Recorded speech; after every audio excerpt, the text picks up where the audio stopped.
नमस्कार साथियों, स्वागत है सिलेक्शन गुरुजी ऑनलाइन यूट्यूब चैनल के कांस्टेबल, ट्रेडमैन और सब इंस्पेक्टर प्रैक्टिस सेशन जुनून बैच में। और प्रीवियस क्वेश्चन के एनालिसिस के बेसिस पर आज एक बार फिर हम कुछ महत्वपूर्ण प्रश्नों की सीरीज़ के साथ आपके साथ जुड़ रहे हैं, जो सिर्फ एग्ज़ाम के पॉइंट ऑफ व्यू से आपके लिए इम्पॉर्टेंट हैं और आपके लिए प्रैक्टिस के सेशन से भी लिहाज से बहुत इंपॉर्टेंट है। तो बढ़ते हैं आज के सेशन की ओर। एक मोटिवेशनल कोट से स्टार्ट करते हैं कि जीवन की हर समस्या ट्रैफिक की लाल बत्ती की तरह होती है। यदि हम थोड़ी देर प्रतीक्षा कर लें तो वह हरी हो जाती है। धैर्य रखें, प्रयास करें, समय बदलता ही। निश्चित रूप से जीवन के किसी भी कालखंड में, एक विद्यार्थी जीवन के भी कालखंड में ऐसा समय आता है जब आपको लगता है कि नहीं, अब नहीं हो पाएगा, सिलेक्शन नहीं हो पाएगा और तमाम समस्याएं आपको समझ में आती है। लेकिन अगर आप ठहर जाएं, थोड़ा विचार करें और अपनी मेहनत को फिर से स्टार्ट करें तो सफलता जरूर मिलती है। एक बार किसी व्यक्ति से कहा गया कि एक लाइन ऐसी लिखो जिससे बहुत अधिक खुश व्यक्ति भी संतुष्ट हो जाए और बहुत अधिक दुखी व्यक्ति भी संतुष्ट हो जाए। तो उस आदमी ने पेन उठाया और लिखा, वक्त ही तो है, गुजर जाएगा। जो दुखी था वो भी उसको भी अच्छा लगा कि चलो ये मेरा दौर है, गुजर जाएगा। और सुखी आदमी ने समझा कि चलो ये मेरा अच्छा दौर है, ये चलता रहेगा। तो बढ़ते हैं आज के सेशन की ओर। पहला क्वेश्चन ध्यान दीजिएगा, कह रहे हैं कि कितने यहाँ दो क्वेश्चन आ गए हैं, कोई नहीं, और ठीक है, कोई बात नहीं, आप देख लीजिए। इस सीट पे, इस मेरे पीपीटी पे दो क्वेश्चन यहाँ पे आपको मेंशन करे दिख रहे हैं। तो मैं पहला क्वेश्चन कर देता हूँ, ये दूसरा क्वेश्चन आगे की भी पीपीटी पे है तो यहाँ कर दूंगा। ध्यान दीजिएगा, कितने समय में 7% वार्षिक ब्याज की दर से 30,000 रुपये का चक्रवृद्धि ब्याज 4,347 हो जाएगा। सिंपल सा क्वेश्चन है, ध्यान देना जरा सा। बहुत सिंपल सा सवाल सॉल्व करने की कोशिश करता हूँ मैं आपके साथ। आप देखिएगा सवाल क्या है। 30,000 रुपया है और चक्रवृद्धि ब्याज निकालना आपको पता है। 30,000 रुपये है, इसका 7% जब आप निकालेंगे आप तो 7 तरीके 2100 रुपया होगा। और जब इसका 7% निकालेंगे तो 7 का 7, 7 दूनी 14, 147 रुपया होगा। और अगर इसको 2 ही साल पे आप कैलकुलेट कर लीजिए तो ये 4200, देखने से ही लग रहा है कि ये 4200 और 4300 ही लाना है। तो 1 से गुणा कर लेंगे तो 147, सॉरी 147 ऐड कर देंगे आप तो मिल जाएगा आपको 4347, यानी 2 साल इसका आंसर होगा, 2 ईयर। कोई तकलीफ नहीं, कर लेंगे। अगला क्वेश्चन ध्यान दीजिएगा, कह रहे हैं कि 5 लड़कों की औसत आयु 20 वर्ष है। 5 लड़कों की औसत आयु 20 वर्ष है। एक शिक्षक के आ जाने पर उन लड़कों की औसत आयु 2 वर्ष बढ़ जाती है, तो शिक्षक की उम्र क्या है? ध्यान से समझने की कोशिश करिएगा। सिंपल सा सवाल है दोस्त,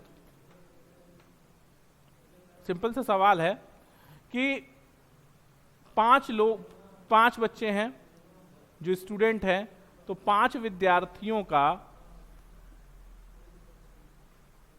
औसत आयु 20 साल है। कोई दिक्कत? एक टीचर भी अगर शामिल होता है और उसकी आयु 20 वर्ष होती तो औसत पे कोई फर्क नहीं पड़ता। लेकिन टीचर के आने से औसत में 2 की वृद्धि हुई, यानी टीचर जब ग्रुप में शामिल हो गया तो कुल संख्या 6 हो गई और पर हेड वैल्यू 2 बढ़ गया, औसत बढ़ गया। यानी कितना बढ़ गया? 12 बढ़ गया। यानी टीचर की आयु कितनी हो गई? 32 साल। आपका डी ऑप्शन करेक्ट हो जाएगा। यहां तक कोई तकलीफ नहीं है, कर लोगे। सिंपल से सवाल है, समझो। 5 स्टूडेंट पे 2 साल बढ़ाओगे तो 10 बढ़ा, और एक टीचर पे भी 2 बढ़ा तो 12 बढ़ा। अगर 20 का होता तो औसत पे कोई फर्क नहीं पड़ता, लेकिन इसके आने से योग में 12 की वृद्धि हो गई, यानी टीचर की आयु कितनी है? 32। यहां तक कोई तकलीफ नहीं। अगला क्वेश्चन ध्यान देना, कविता किसी काम को 5 दिन में कर सकती है, जबकि सरिता और कविता उसी काम को 3 दिन में कर सकते हैं, तो सरिता उस काम को कितने दिन में करेगी? सिंपल सवाल, समझने की कोशिश करना दोस्त, कि कविता किसी काम को 5 दिन में करती है, यही कविता और सरिता मिलके उस काम को 3 दिन में करते हैं। पूरा काम हो गया 15, कविता का 1 दिन का काम 3, कविता का 1 दिन का काम 3, और सरिता और कविता का मिला के 1 दिन का काम 5।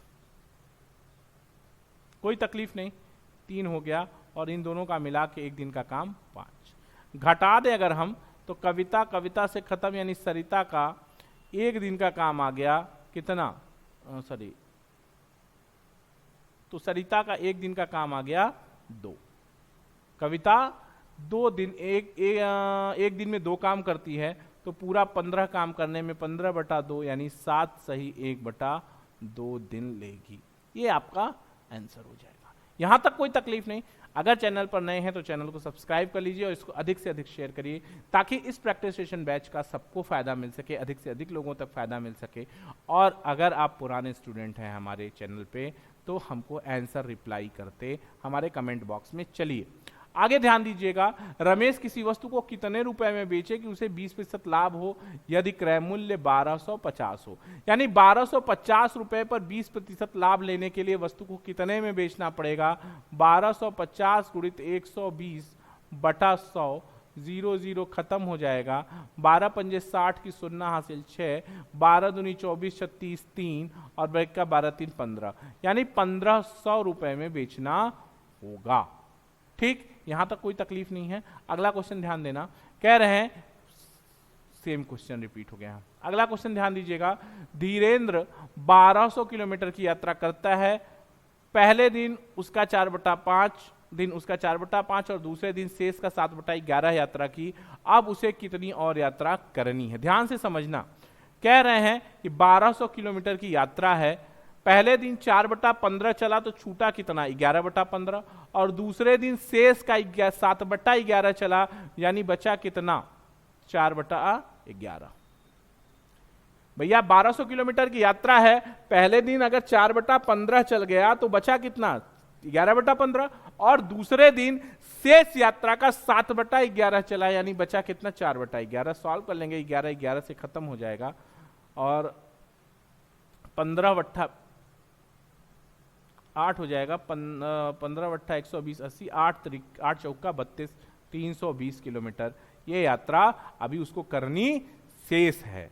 ठीक है, आगे बढ़ते हैं। अगला क्वेश्चन ध्यान दीजिएगा, सरिता और मोहन की आयु 20 वर्ष है तथा रेणु और मोहन की आयु 22 वर्ष है, तो सरिता रेणु सरिता से कितनी बड़ी है। ध्यान से समझने का प्रयास करना बच्चा। क्या कह रहे हैं कि सरिता और मोहन की औसत आयु 20 है, यानी Sarita plus Mohan is equal to 20, यानी 20 अगर एवरेज है तो योग कितना हो जाएगा 40। और कह रहे हैं रेणु और मोहन ये कितने के हैं, औसत कितना है 22, यानी योग कितना हो गया 44। घटा दो, माइनस माइनस माइनस, एम से खत्म हो जाएगा। सरिता माइनस रेणु बराबर -4, या यूं कह सकते हैं रेणु माइनस सरिता बराबर 4, यानी रेणु सरिता से कितनी बड़ी है 4 वर्ष बड़ी है। बहुत आसान से सवाल है, लेकिन ये आसान सवाल तब है जब आपके पास ऐसे सवालों को करने का एक्सपीरियंस होगा, आपको प्रैक्टिस होगी, तब आप ये सवाल 10 सेकंड 15 सेकंड मैक्सिमम 20 सेकंड में आप कर पाएंगे। तो प्रैक्टिस बहुत महत्वपूर्ण चीज होती है। कहते हैं ना, practice makes a man perfect. अगर आपको स्पीड और एक्यूरेसी के साथ एग्जाम में बेटर परफॉर्म करना है, सिलेक्शन के लेवल तक परफॉर्म करना है, तो आपको प्रैक्टिस करना बहुत जरूरी है। अगले बढ़ते हैं, अगला क्वेश्चन ध्यान दीजिएगा कि 5 दर्जन आम की कीमत 90 रुपए है, तो 20 आम का दाम क्या होगा। आसान सवाल है।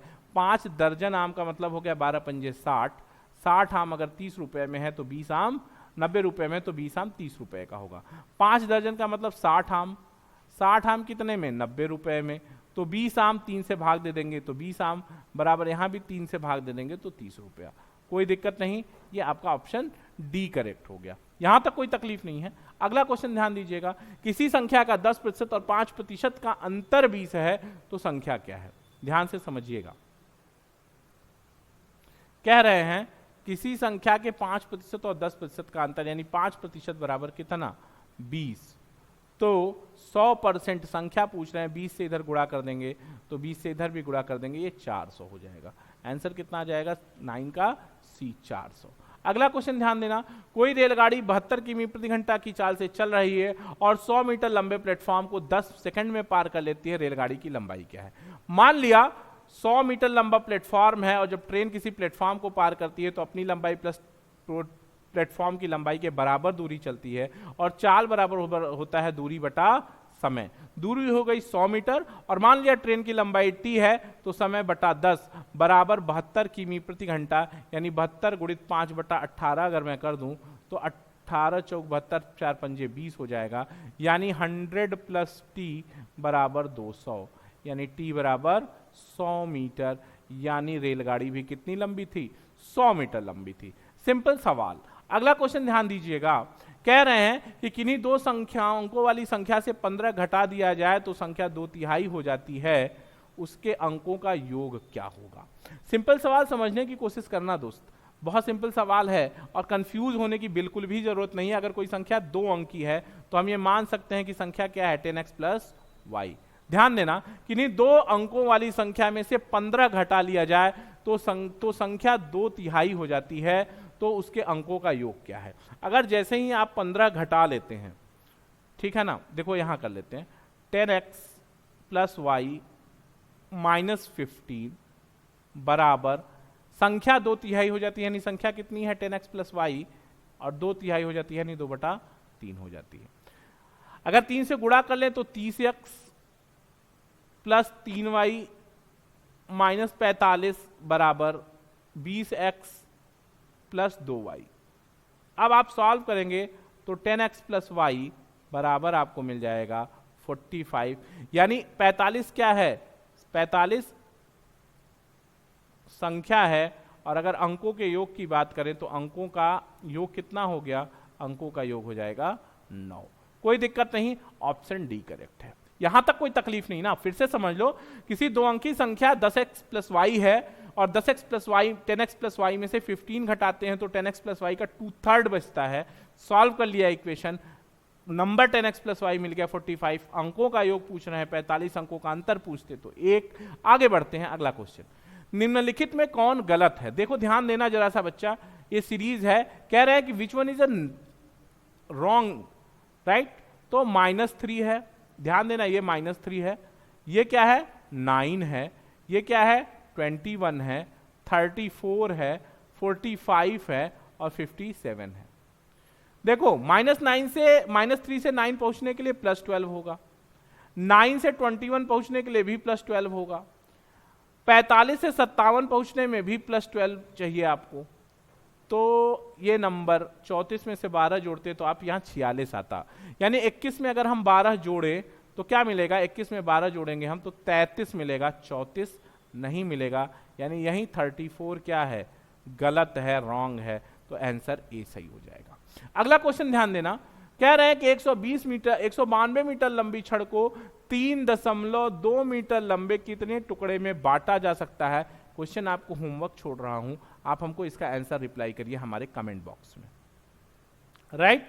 अगला क्वेश्चन ध्यान दीजिएगा, कह रहे हैं कि प्रथम 25 सम संख्याओं का योग क्या होगा? प्रथम 25 सम संख्याओं का योग क्या होगा? अगर 25 प्रथम सम संख्याएं हैं तो औसत 13वीं संख्या होगी, और क्रमागत प्रथम से 13वीं सम संख्या का वैल्यू होगा 26, यानी यही क्या है? औसत है किसका? प्रथम 25 सम संख्याओं का। इस सवाल को लगाने के और भी तरीके हैं, लेकिन सबसे स्मार्ट और सबसे फास्ट मेथड यही है। क्या है? प्रथम 25 सम संख्याओं का औसत संख्याओं का योग चाहिए आपको, और अगर औसत पता चल जाए तो हम संख्या से गुणा करके योग निकाल सकते हैं।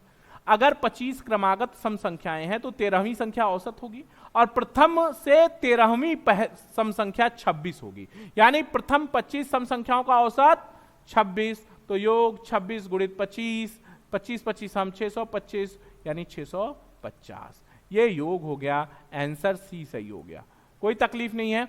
आगे बढ़ते हैं, अगला क्वेश्चन ध्यान दीजिएगा, कह रहे हैं कि √3 प्लस √5 प्लस √3 √5 माइनस √3 का वैल्यू क्या होगा? तो सिंपल है, a plus B a minus B a square minus B square 5 minus 3 = 2। आपका आंसर सी सही हो गया। अगला क्वेश्चन ध्यान दीजिएगा, कह रहा है कि किसी एक वृत्त की परिधि और क्षेत्रफल का अनुपात 2/7 है, वृत्त का क्षेत्रफल क्या होगा? ध्यान दीजिएगा बच्चा, बहुत सिंपल सवाल है ना, समझने की कोशिश करो।